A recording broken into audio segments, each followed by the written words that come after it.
When it comes to creating monthly income from savings, the stakes for many retirees couldn't be higher. This is the time when retirees must ask themselves some critical questions. How much of my savings can I safely spend each month? How much investment risk should I take on? And what types of investments are best for my savings? Each of these questions is impacted by another very important question. What kind of retiree am I? The answer will alter any strategy that you may use to create retirement income. Research from the nonprofit Retirement Income Industry Association reveals 3 broad classifications of investors in retirement: overfunded investors, underfunded investors, and constrained investors. What defines these categories is the relationship between the amount of yearly income the retiree wants to generate compared to the amount of savings the retiree has accumulated. We call this the income-to-assets ratio. Overfunded investors, or investors who have likely saved more than enough, have a surplus of assets compared to the income they need. They're the lucky minority. Retirees who have saved more than enough have an income-to-assets ratio of 3.5% or less. Underfunded investors, or retirees who have not saved enough to retire, will rely primarily on Social Security. Retirees with an income-to-assets ratio over 7% have not saved enough to maintain their standard of living in retirement. Sandwiched in between are millions of constrained investors. These retirees have saved just enough to meet their income goals. They are retirees who should have a thoughtful and consistent approach to creating retirement income.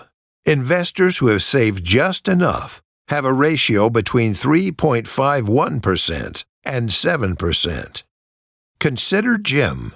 He's entering retirement with a nest egg of $500,000.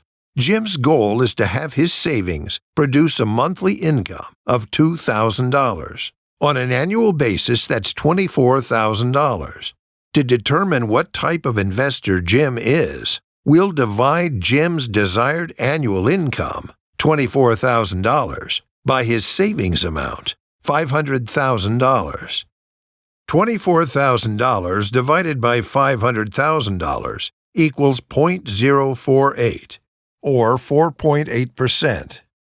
Jim's income-to-assets ratio of 4.8% makes him a retiree who has saved just enough. But what does that really mean? In a word, caution.